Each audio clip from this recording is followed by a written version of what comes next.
थांब, पुढे जाऊ नकोस. हे ऐकल्याशिवाय पुढे गेलास तर तू पश्चाताप करत बसणार आहेस. फक्त 30 सेकंद थांब, कारण हा संदेश कदाचित तुझ्यासाठीच आहे. स्क्रोल करण्याआधी एकदा हे ऐक. आज तुला याची गरज आहे. आज जे घडणार आहे याचा संकेत तुला इथेच मिळून जाणार आहे. पुढे जाण्यापूर्वी हे एकदा ऐकून घे, कारण काही गोष्टी योग्य वेळी समजणं खूप महत्त्वाचं असतं. जर तू सध्या कठीण काळातून जात असशील तर हा व्हिडिओ शेवटपर्यंत ऐक. थांब, तुझ्यासाठी एक महत्त्वाचा संदेश स्वामी आईने पाठवला आहे. हे शब्द दुर्लक्ष करू नकोस. कदाचित ते तुला नव्याने उभं राहण्याची प्रेरणा देत आहे. होय, फक्त काही सेकंद दे आणि हा संदेश तू पूर्ण ऐक. आज तुझ्या आयुष्यात काहीतरी बदलण्याची सुरुवात इथूनच होणार आहे. जर तुला वाटत असेल की सगळं संपलं आहे तर हे ऐकल्याशिवाय पुढे जाऊ नकोस, कारण तुझ्या संयमाचं फळ आता जवळ आलं आहे. आणि हा संदेश फक्त निवडक लोकांसाठीच आहे आणि तू त्यातला एक आहेस. होय माझ्या लेकरा, बघ, श्रीमंत होणं हा तुझा मूलभूत अधिकार आहे. या जगात तू समृद्ध जीवन जगून आनंदी मुक्त बनण्यासाठी आलेला आहेस. म्हणून बाळा, पूर्ण समृद्ध आणि आनंदी जीवन जगण्यासाठी आवश्यक तेवढा पैसा तुझ्या जवळ असायला हवं. तू या पृथ्वीवर विकसित होण्यासाठी आणि विस्तार पावण्यासाठी आलेला आहेस. मानसिक पातळीवर तुझी प्रत्येक पाकळी उमलली पाहिजे. तुझ्यातल्या सगळ्या सुप्त गुणांचा संपूर्णपणे विकास करण्याचा आणि त्यांना अभिव्यक्त करण्याचा तुझा अधिकार कुणीही हिरावून घेऊ शकत नाही. होय माझ्या लेकरा, बघ, तुझ्या जवळ असलेल्या तुझ्या अंतर्मनाच्या श्रीमंतीचा आनंद तू लुटू शकतोस. तर फक्त पोटापुरतं मिळवण्याचे भिकेचे डोहाळे कशाला लावून घेतोस? बाळा, तू धन संपत्तीशी, ऐश्वर्याशी मैत्री करायला शिकणार आहेस. तू तसं केलं म्हणजे तुला हवं ते सगळं मिळणार आहे आणि त्याहीपेक्षा जास्त. तुझ्या श्रीमंत होण्याच्या अभिलाषाबद्दल कोणाचंही ऐकून लाजिरवाणं किंवा शंकाशील तू होऊ नकोस. माझ्या लेकरा, श्रीमंत होण्याची इच्छा करणं म्हणजे सखोल स्तरावर एक संपूर्ण आनंदी आणि अधिक अद्भुत जीवन जगण्याची इच्छा. ती एक वैश्विक इच्छा आहे. ती फक्त एक चांगलीच नाही तर अतिचांगली इच्छा आहे.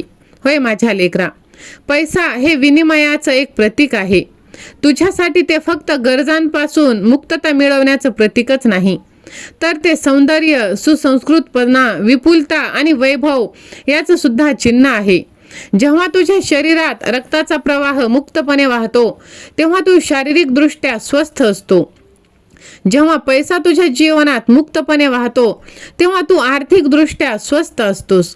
पण जेव्हा लोक धनसंग्रह करायला लागतात, त्याला कुलपात कोंडायला लागतात आणि ते जाण्याच्या आशंकेने भयभीत होतात, तेव्हा ते आर्थिकदृष्ट्या आजारी पडतात.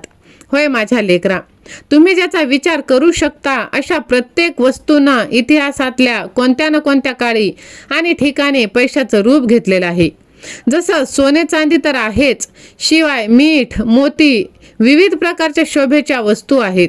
म्हणून बाळा, आपण नोटांसारख्या आणि नाण्यांसारख्या इतर गोष्टींचा वापर करतो, पण एक गोष्ट मात्र स्पष्ट आहे. जेव्हा तुम्हाला खरेदी करून बिल चुकवायचं असतं तेव्हा काही शेळ्या मेंढ्या घेऊन जाण्यापेक्षा एक चेक लिहून देणं अधिक सोयीस्कर. माझ्या लेकरा, जेव्हा तू तुझ्या अंतर्मनाची ताकद तुला कळेल तेव्हा तुला समजेल की तू जे बोलत आहेस तेच तुझ्या आयुष्यात घडत आहे. म्हणून जर तू संपत्तीचा विचार करत असशील तर ते चुकीचं नाही. मग ती कुठलीही इच्छा असो, पण तिच्या मनात पक्की खात्री असते की तिच्या जीवनात धनाचा प्रवाह मोकळेपणाने वाहत आहे. माझ्या लेकरा, बघ, तुला वाटत असलेली भीती आता कायमची जाणार आहे आणि संपत्ती तुझ्याकडे भरभरून ओसंडून येणार आहे. होय माझ्या लेकरा, एकदा एक माणूस येऊन म्हणतो, मी एकदम कोलमडून पडलोय, पण जे झालं ते बरंच झालं. मला पैसा आवडत नाही. सगळ्या दुर्गुणांचं कारण पैसाच आहे. अशा विधानातून एका गोंधळलेल्या रोगट माणसाची विचारसरणी दिसून येते. तेव्हा धनलालसा इतर कोणत्याही गोष्टीपेक्षा जास्त तीव्र होते आणि आंधळ्या हव्यास बनते. तेव्हा ती तुमचा तोल ढासळायला, तुम्हाला असंतुलित करायला कारणीभूत ठरते. पण तुम्ही या जगात तुमच्या सत्तेचा आणि अधिकाराचा वापर शहाणपणानं करायला पाहिजे. काही लोक सत्तापिपासू असतात तर काही मिडास राजासारखे पैशाला हपापलेले. जर तुम्ही तुमच्या मनाशी पक्की गाठ मारली की पैसाच सब कुछ है आणि म्हणालात मला फक्त पैसा हवा, मी माझे लक्ष फक्त पैसा गोळा करण्यावर केंद्रित करणार, बाकीच्या कोणत्याच गोष्टीवर नाही, तर तुम्ही पैसा जरूर कमवाल, खंडीभर धन गोळा कराल, पण कशाची किंमत चुकवून. जेव्हा तुम्ही असं वागता तेव्हा तुम्ही हे विसरून जाता की तुम्हाला एक संतुलित जीवन सुद्धा जगायला हवं. तुमची मनाची शांती, सुसंवादिता, प्रेम, आनंद आणि संपूर्ण आरोग्याची भूक सुद्धा शांत करायला हवी. होय, तुम्हाला फक्त पैसा हवा तर तुम्ही प्रयत्नांची पराकाष्ठा करून पहा. तुम्हाला हेच दिसून येईल की तुम्हाला फक्त पैशाचीच गरज नाही. कुणीही मरणाच्या दारी उभा असताना अशी इच्छा व्यक्त करणार नाही की मला आणखीन थोडे पैसे कमवायला वेळ दे. तर तुम्हाला तुमच्या आत दडलेल्या सुप्त ज्या तुमच्या इच्छा आहेत, ज्या गरजा आहेत, त्या पूर्ण करण्याची ही गरज आहे. म्हणूनच दारिद्र्यात काहीही सद्गुण नाही. इतर मानसिक आजारांसारखा तोही एक मानसिक आजार आहे. तुमच्या अंतर्मनाचे नियम शिकून समजून घ्या. तुम्ही लाखाचे नाही, वाटल्यास करोडो रुपये मिळवू शकता आणि सोबत मिळवू शकता मनाची शांती आणि आरोग्य. त्यासाठी जगण्यासाठी फक्त पैसा पुरेसा नाही, तर मानसिक समाधान सुद्धा हवे. याचा तुम्ही नक्कीच विचार करा आणि ते मानसिक समाधान तुम्हाला मिळणार आहे भगवंताच्या नामस्मरणातून. जर तुम्ही सहमत असाल तर श्री स्वामी समर्थ असे तुम्ही टाईप करा, व्हिडिओला लाईक करा, चॅनलला सबस्क्राईब करा. होय स्वामी भक्तांनो, संपत्ती, आनंद, शांती, तुमच्या सुप्त गुणांची खरी प्रेमाची अभिलाषा तुम्ही बाळगा. गरिबीत काही सद्गुण नाही. दारिद्र्य म्हणजे मनाचा एक आजार आहे आणि यातून आपल्याला बाहेर निघणंच हवं.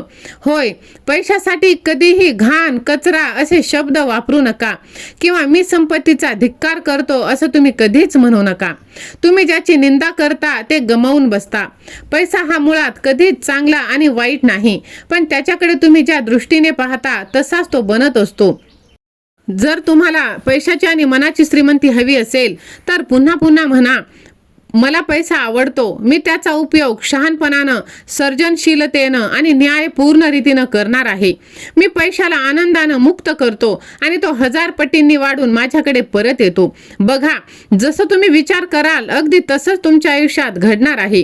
तुमच्या मनात तुमच्या इच्छापूर्तीचं चित्र रेखाटल्यामुळे तुमचं अंतर्मन प्रतिक्रिया करतं आणि तुमचं मानसिक चित्र वास्तवात साकार करतं. काही न देता काही मिळवण्याचा प्रयत्न थांबवा. फुकट जेवण कधीच मिळत नाही. काही मिळवण्यासाठी तुम्ही काहीतरी दिलं पाहिजे.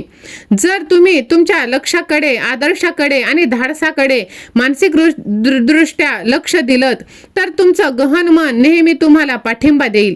अंतर्मनाचे नियम लागू करून घ्या आणि त्याला संपत्तीच्या विचारांनी चिंब करून टाकणं हीच संपत्तीची गुरुकिल्ली आहे.